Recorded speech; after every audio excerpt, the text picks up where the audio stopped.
Hi everyone, welcome back to another episode of Pipetting Hot Tea. Today we're going to talk about something that every student should know how to do, but almost nobody does. We're going to talk about how to study. Yeah, so this was a big ask from all of our listeners. So today we're going to go around and go through some of our favorite study techniques. So I think I'll get us started. So one of my favorite ones to use is Quizlet. It's a pretty well-known app, so is like the whole idea of using flashcards and stuff like that. But one of the reasons why I like Quizlet a lot is because you have a lot of AI features incorporated into it now. And so especially for classes like biology and psychology where it's very like memorization heavy and like you have the notes, you can just throw them into the AI generator and it will make the flashcards for you. Yeah, and as someone who like never really had enough time to actually like sit down and make those flashcards myself, I found that really useful. Yeah, I think another good idea when it comes to flashcards is if you are usually in a group setting or you know friends in a class, what you could do is if you use like Anki flashcard making and you can split it up.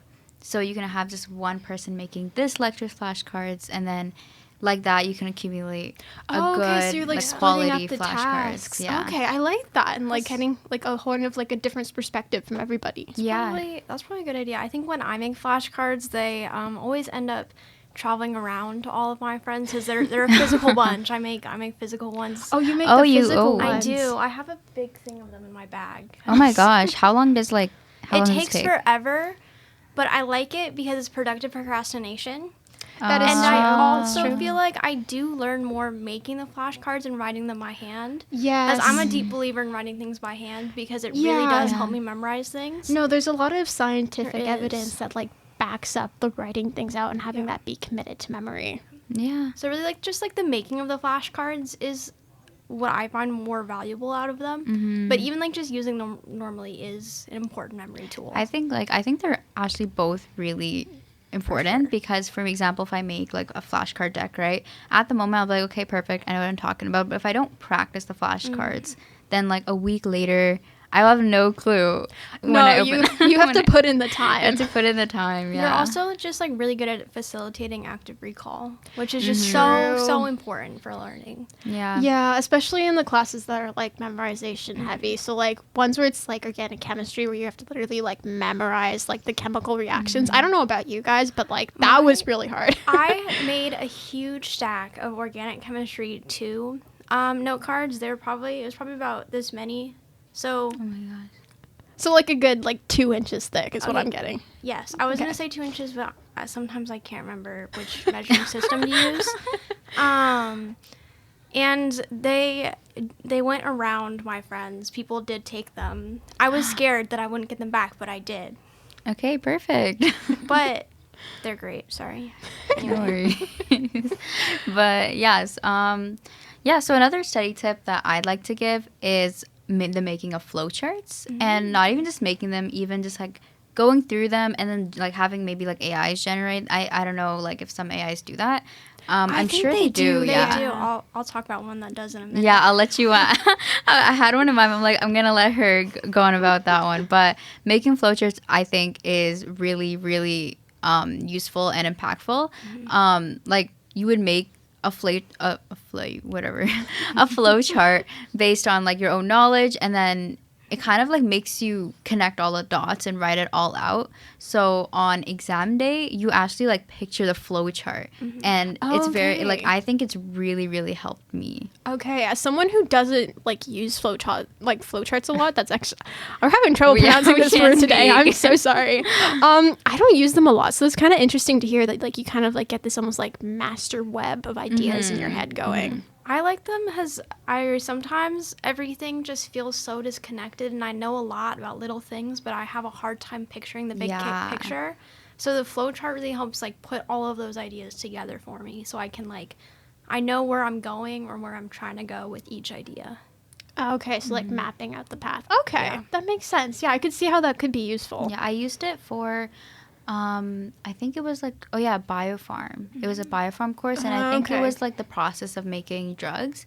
And I feel like that would make a lot of sense to make a flow chart out of. So then I kind of, even like now, it was like, I think it was like a semester ago, but I still remember really clearly the flow chart. Wow, that's impressive. Because, because it's like, I don't know, it's really stuck. So I think those are really nice to have. Yeah, I made a flowchart for organic chemistry too for all the substitution and elimination reactions, and I can still picture the flowchart. It was very helpful.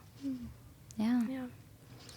Okay, and so I'll get us going on our third study tip. So this is about AI. I do love AI, I will say, but this one is my favorite. Google Notebook LM is the best AI out there, and I will tell you why. So the first reason is what you do is you upload all of your notes, all of everything that your professor gives you. And what it'll do is it will only draw from those source materials, which means it will not be giving you wrong information and bullcrap. It can do math most of the times. I only had it do math wrong one time. Okay. Oh. So that's a big problem for me in AI, is it's terrible at math for some reason, and I don't have time to be correcting it. It's not my job. No, I agree with you. Like when I use like ChatGPT and stuff, it's so annoying. Yeah, it it's really so tends to give like bad answers, Yeah. and like kind of what you brought up before, it does pull from other sources. And even for chat, like unless you point out the answer, it sometimes it'll give you a wrong answer again and again, and This one, it doesn't.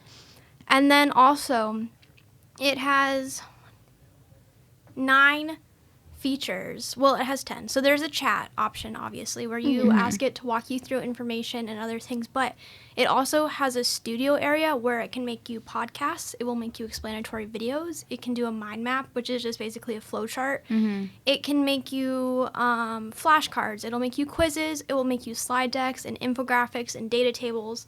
And it just gives you so many different ways to study. I use it for all of my classes now. I started using it last semester after the urging of my mother for about a year. And then she was right, like always, which is annoying.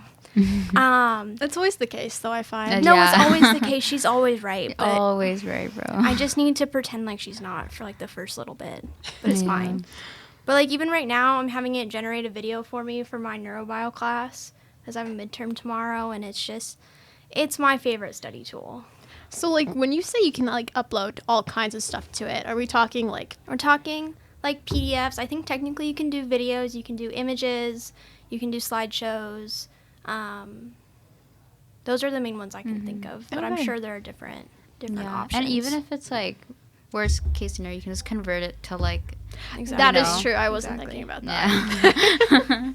But I also use Notebook LM, and I think it's pretty good. Like it does its stuff. Like in like a case where like if I'm making my mind map and I get stuck and I'm like I actually don't know. Ashley would go to Notebook LM, see how they connect it, and then use that. Okay, so kind of like using it to fill in the gaps. Yeah.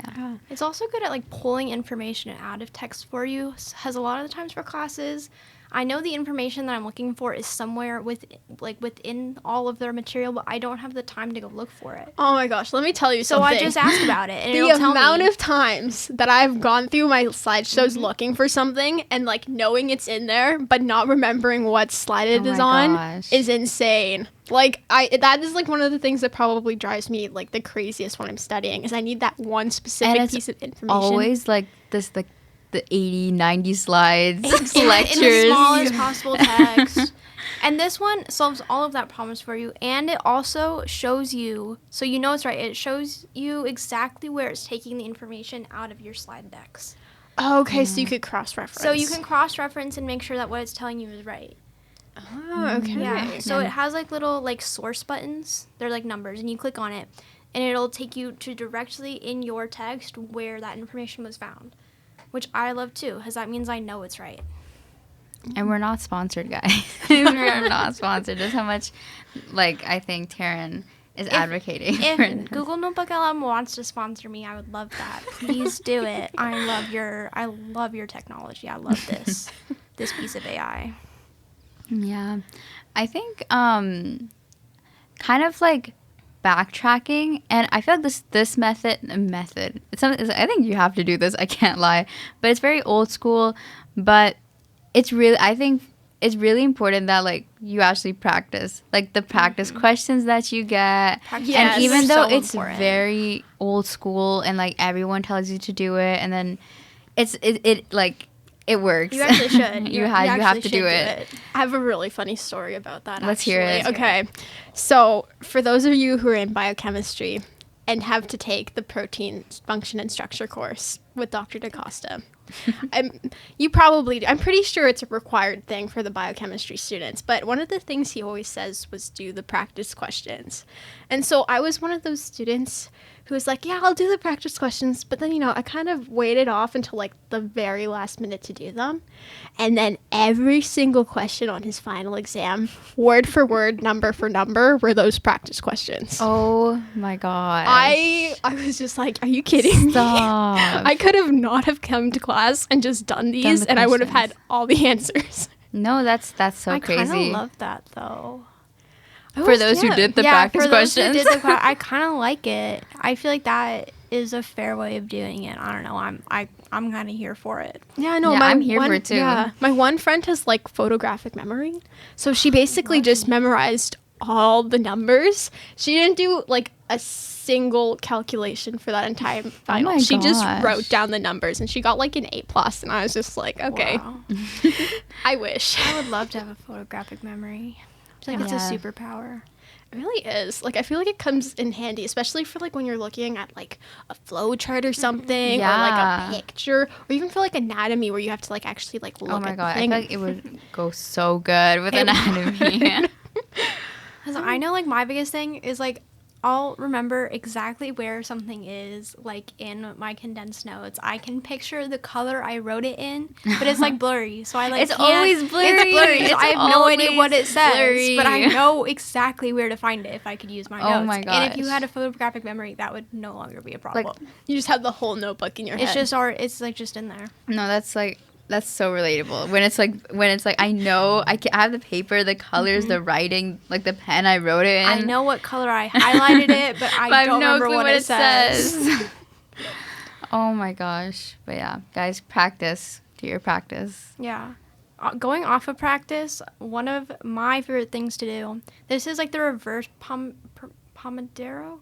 Yeah, I think yeah. Pomodoro, yeah. Yeah, it's like reverse Pomodoro. I don't like that one because I don't You're don't not like a that study. Pomodoro girl? The Has my brain timing's weird just- on it. Mm-mm. It's just, it doesn't really make sense. Or at least I find that the time spans are too short to actually get something done. Yeah, in. I agree. Like, And when it takes so long for my mind to get back on track too. that too. And it's like the timer, it's like 25 or something like that or something, right? I Yeah, don't know what it's it is. like it's 25 minutes you study and focus, and it's like a 5-minute break. And I'm all for the breaks. Like I'm a Love breaks. big like supporter of like taking your little Breaks. break and like getting your mind back on track and kind of like resetting yourself. Yeah. But like at least for like when you're doing like math problems, or if you're doing like some form of like chemistry problem or stuff like that, a lot of the time sometimes it takes longer than 25 minutes to actually do the one problem. It also I agree. takes my brain at least 10 minutes to get back on track.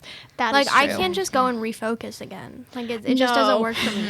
I agree with that.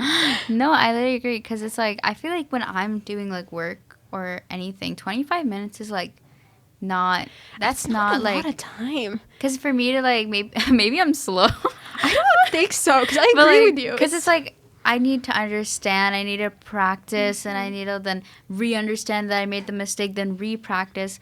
Like, but like, it's like taking a 5-minute break while I'm in that flow state. Like, why are you taking me out of flow state type of thing? Exactly. No. Like, So this doesn't do it. Okay. So what I like to do, which was suggested to me last year, and I've continued to do it, is you set a stopwatch while you're studying. So I like this so as you have a concrete time of how much time you've been studying. So has like sometimes, you know, when you look at the clock and you're like, oh, it's like been like 30 minutes, but you're like rounding on each end. This one won't let you. You know exactly how much time you've been studying. And then it's also like a game, because you're like, how much longer can I go? Can I Yes, study for okay. 6 hours today? Mm-hmm. You're like, it's like becoming competitive with yourself. And then you have to pause it when you're unfocused. Which I have one like this that I also use. I quite enjoy using it as well. Yes, I have a specific app now. Before I just used a stopwatch, but it's called Focus Friend, and it's a little bean, and it knits socks. Okay, mine is really similar. Oh It's my called gosh. Study Bunny, and you have like a little bunny. I heard of that one. Yeah, no, I like it because you're right. It turns it into a game, and you Yeah. feel like motivated to compete with too. yourself. And I just think, and it doesn't distract your flow state, and I think it also helps you just get a really concrete idea of how much work you actually did that day. Because I feel like again, just with looking at the clock, you're not getting that like concrete idea as much as you would with a stopwatch. Yeah, and another thing I like about it, or at least this is how it works in my app, is it doesn't let you get out of that app once you start it. So you can't go on your phone and go on the other apps, which as someone who has a tendency to kind of just like wander off and grab their phone without even thinking about it, it's very helpful because they'll be like, oh, I'll just check Instagram, and it's like, oh no, the timer's on, I'm studying, what am I doing? Oh, I know. For me, it's like I kind of do something to get off my phone. But what's funny is that it's not like an app, but it was like there's like this one midterm. I don't remember when this was, but it's like I had to study so hard for this. Like it was important. I needed to like lock in. So I hid my phone. Like I took my Yes, I have done this. I think everyone has done this at some point. like I go downstairs, I open the closet, like the main door's closet, and put it under a scarf under the shelf, and then close the door and go upstairs. Oh my god! So then, because I already know That's that if great. my phone's like all the way downstairs, I'm You like, bro, can't like go get it. I'm not gonna go get it. Like, No. so then that actually worked. I studied for a solid like couple hours without even like thinking of my phone, type of thing. Yeah. Mine, it doesn't lock you out of the app, but like if like you leave the app on, and so when you click into your phone, your little bean is like, don't interrupt me. And it'll knit you less socks the longer you're on your phone. And I want it to knit me socks so like I can decorate his little house. Oh, okay. It's real That's cute. so I'm a big cute. fan. That's so And cute. it was made by John and Hint Green. Love those guys. Oh, the ones that do the crash course. Yeah, they're Crash Course guys. Oh my god, really? And it's free. Oh, also Google Notebook LM is free, and that is part of why it's great. Sorry, I just forgot about Yes, that. add it. Okay, damn. Yeah, there are parts that you could pay for, but they're not requirements for making the app effective. You know, or like Beautiful. other places will do that, and it's annoying. I hate it when they do that. It's just like, let me have the beneficial features Yeah, without like- making me have to pay for it. Like, Exactly. help me help myself. And it's ad free. There are no ads too. Okay, I like that because mine has Yeah. ads, and that's probably the one thing that I don't like about it. Although I Okay. found a glitch in the system where if I get it to play music and then I stop the music, it doesn't play the ads. I don't know why. Oh, that's an interesting glitch. I don't know why it works. It's just like consistent. I think it's because like both of them play sounds or something like that. I don't know, but it gets rid of the ads, and then I'm just like chilling, and I'm like, yes. Oh, perfect. I just have a question for you guys. Mm-hmm. What are your thoughts on like listening to music when studying? Okay, I kind of have mixed opinions on it. So like if it's music that doesn't have like a lot of words to it and it's not like very like I guess distracting, then I think it's good. So like they have like music where it's like lo-fi study beats or something like that. Uh-huh. Those ones I find are good. I'll listen to like normal music if I'm like writing like a lab report or something because I feel like I know what I'm talking about enough that I can actually like write and get it Yeah. done. But when it comes to studying, I feel like quiet is better. I'm a music listener all the way. It like Yeah. doesn't really matter. Part of it is just like my brain. I need there to be noise. I feel really uncomfortable when there's not noise in the Really? background. It bothers me.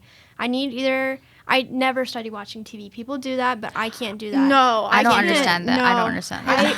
Because I'll just want to watch the TV. Like it doesn't work. Yeah, I Yeah. think the idea is you pick something that you've seen before so you won't Even get distracted then. by it. But like, I would And watch then I it. just want to watch the TV. I know I would want to watch it because it's Oh, like wait. Actually, once I did do that Oh, with the okay. show thing, and it's like I only did that so then I could. But and guys, this worked. Okay, It worked, It okay. worked in the sense where like I didn't feel like studying. I didn't feel like doing my work. So then when I put on the show on the side, it's like the second like I would start, I'd get. I don't know. It would kind of push me to do my work. Sometimes Okay, I do it when I'm interesting. making flashcards. Actually. Yeah, like if for some reason it keeps me like hooked. it keeps to, you hooked to work. Yeah, Okay, Interesting. it's kind of interesting. Yeah. And it's like, it was like the first time I tried it too. And I did it because I can't lie, I felt like watching the show. But then I was like, okay, but then my work. So then I just like split screen it. Yeah. And for some reason that worked and made me like, I did my work. It was really weird. Yeah, so kind of like bridging off of the whole like sound and music thing. Another thing that I really like to do when I'm studying is to listen to like voice memos or recordings of the lectures. Because like one thing that I really like to do is like put on my headphones and go for a run and then listen to what the professor says again. Because I find that I learn a lot when I'm having it like actually said to me again. Interesting. So you're one of the people where like you're like really an auditory learner. Auditory. Yeah, I find it's either I have to have it being like in my ears so I can hear it, or I have to have a picture that I can look at. So you're an auditory and a visual learner then. Yeah. Yeah, I don't know, for some reason, I don't know if it's just me, but like if I only have the lecture playing in my ears, the way I will get bored in like the first I'll tune out. I'll tune out. I'll like stop listening. Okay. It'll go like I'll sit through the whole hour 20, but all of it would have gone right over my head. Like there's no way interesting. that I feel like I need two forms of like learning styles for me to actually learn. I either need something visual with the auditory, or I need a mix of things for it to all like click in my brain. I can't just have one.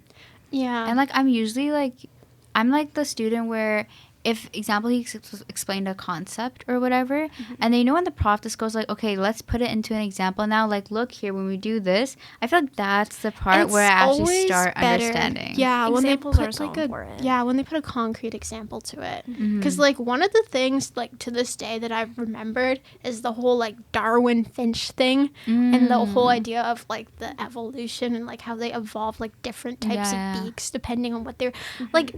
I didn't even pay attention during that class, and like that one example has like burned itself into my brain. To be fair, that is the one example that they bring up in literally every biology class ever, but I will agree with you, that is an example that has stuck in my brain since the first time I've learned it. Anyways, like the whole reason why I like the audio thing is because like what I do when I'm running is I kind of like force myself to visualize what they're saying like as they're saying it. So like they'll be talking about like a chemical reaction, for example, and like it forces me to remember what the chemical group looks like and what it's reacting with.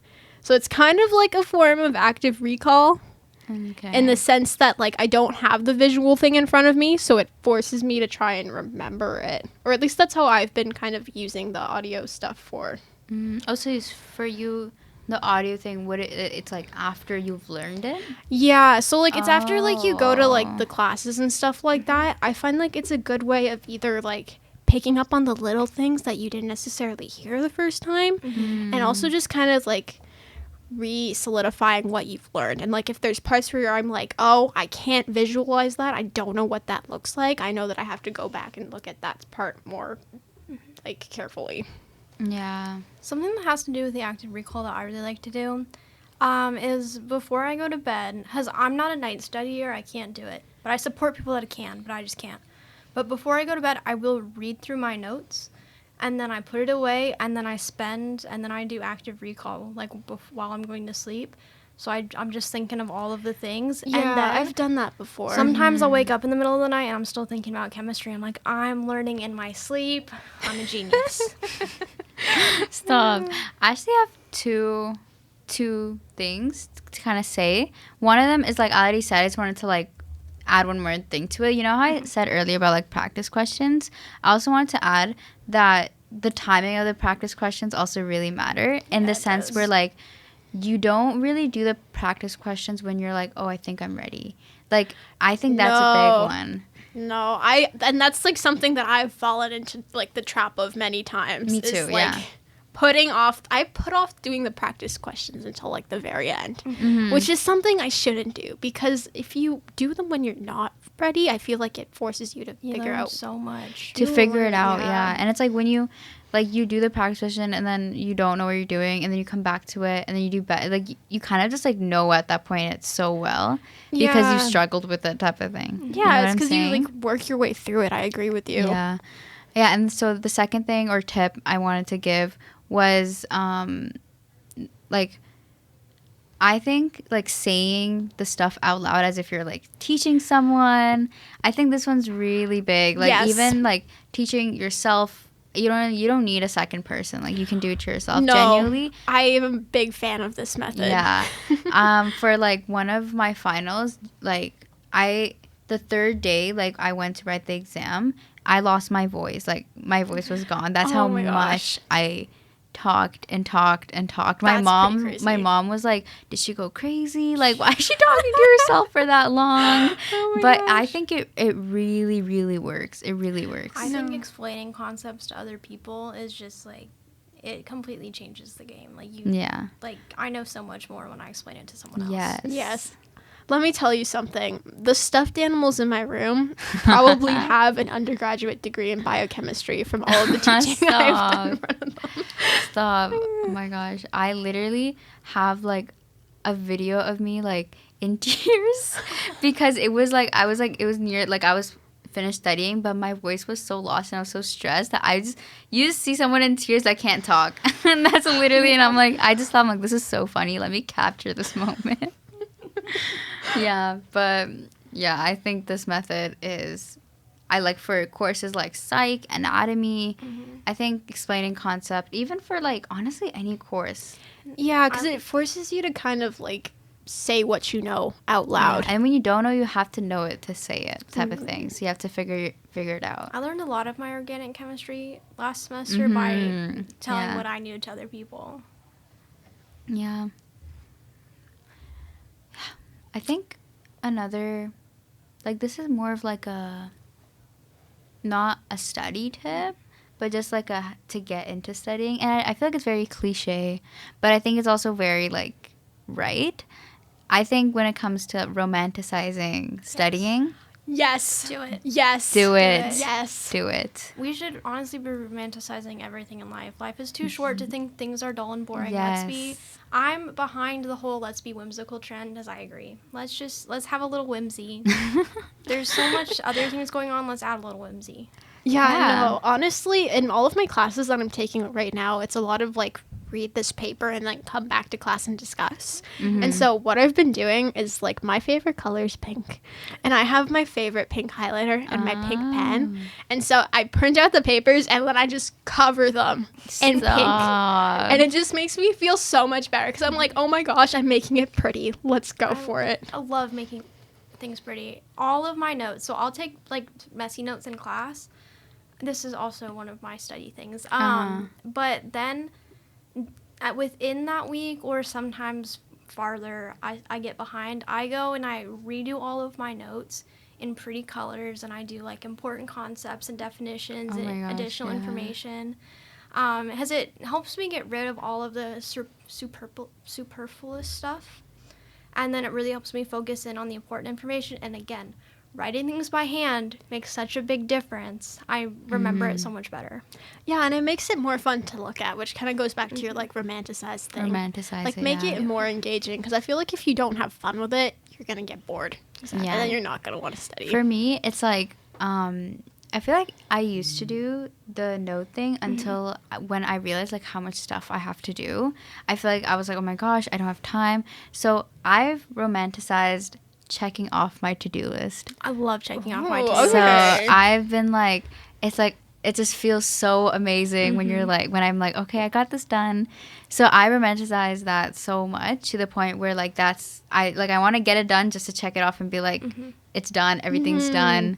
Like, yeah, I feel like that's something I kind of put like emphasis to. Yeah, I have like this app called like the Microsoft to-do list one. I don't know if you know that one, but every time you click the box, it makes like this like pretty little sound, and it's just like, yay, it's done.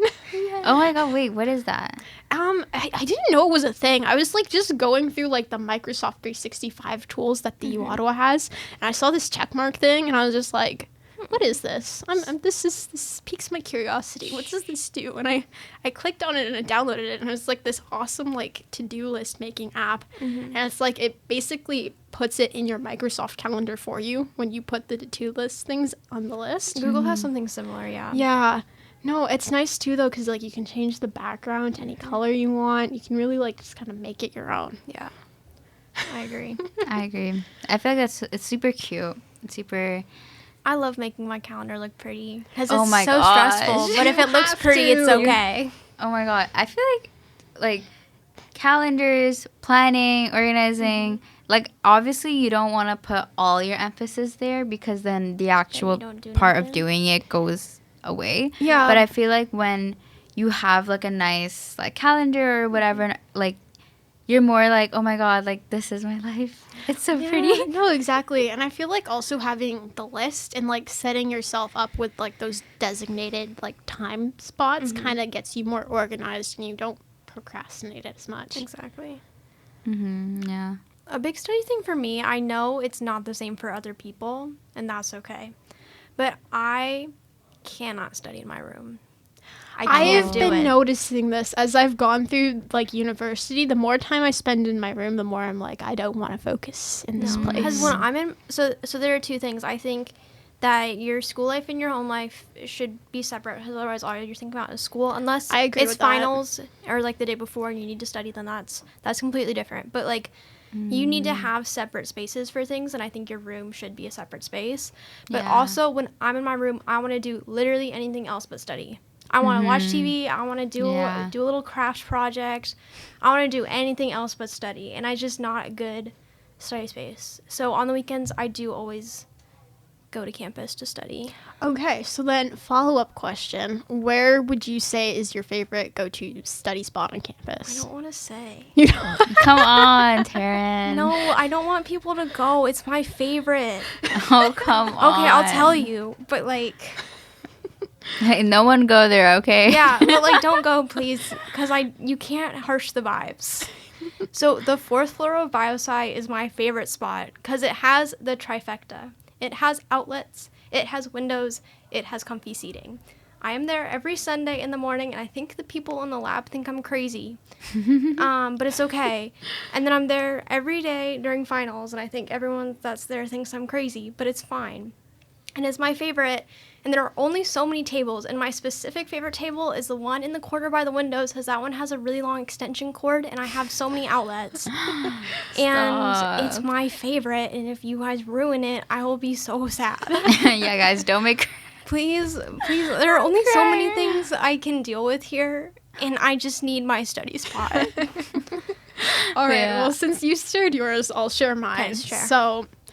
this one's kind of a little bit more hidden and not a lot of people know about it. So the National Art Gallery actually has this little cafe. And first of all, the latte art is amazing. Love. But they have a really quiet cafe, like tables and chairs situation. And you can just sit there and study for hours. I love that. And like the best part is you're in like an art gallery. So like if you get bored, go take a walk. Go take a walk. Go look at the art. I think walking, walking breaks for studying are very important. Walking is good for your body, good for your mind. Yes. It's a really important study break tool. Walking I do it a lot. breaks. Because sometimes I'm studying, I'm going to crash out. I'm like, I just need to go for a walk. Yeah, the amount of times it's like I'm studying with friends and we get up and go on our little Just unproductive walk, like just around campus with like no purpose. Leaving all of our important things just all over the table, hoping no one steals it. Yeah. For me, study spot, I don't think I have a specific one that I always go to. I can't lie, like anywhere I find. Like that's just like, I don't know, for me, because I'm a commuter, so it's like cafes, I don't know, like I'd have to like leave and be like 15 minutes away, you know what I mean? It's kind of like, no, it's not like I can just like a walking distance that I can go and just go to a cafe real quick. Like it's not nearby, like I need a car or I need a bus there. Yeah, the art one is actually close enough that you could walk by. On the campus? Yeah, it's like right beside the Rito Center. Okay. So it is kind of close. I mean, I'm not going there if I have like a 90 break in between classes, though, you know? That's more for like if Yeah. you've got like one of those Long breaks for like breaks, 3 yeah. hours. I'm talking about like weekends. Yeah, weekends weekends is tough. is a little As someone who hard. also commutes to campus, Yeah. I don't know. I don't usually end up going back to the university over the weekend to No, I study. don't. Because for me, it's like it's such a long trip. Like No, it is. Yeah. commuters understand. But yeah, I think study spots. It's like anywhere that I think looks pretty, I'll go and start. Yeah, I have to go to a place where I know it's going to be quiet. And if I'm at home, I have to go to a place where I know my younger siblings will not bother me. Because I don't know what it is with younger siblings, but they seem to think I have like this unlimited amount of knowledge about things that I have no knowledge of. It's like, hey, do you remember how to do grade 12 calculus and functions? It's like, oh, I wish. Even if I did, I don't think I'd want to explain it to you. So Even if brutal. I That was did, a like, I terrible don't wanna go back experience. there. No, I'll try and I'll like look at it, and then like about like halfway through they'll be like, that's not how we were taught to do it. And I was just like, okay, well don't there's know an that. age gap. I don't know what to tell you. Yeah.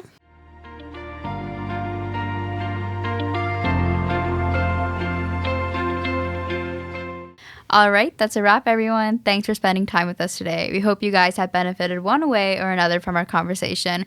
We're your hosts, Anoosha. I'm Amelia. And I'm Taryn. And we'll be back next time with more stories, insights, and a fresh cup of tea to spill. Remember, the journey doesn't stop here. Keep thinking, keep questioning, and keep steeping in inspiration. See you next time.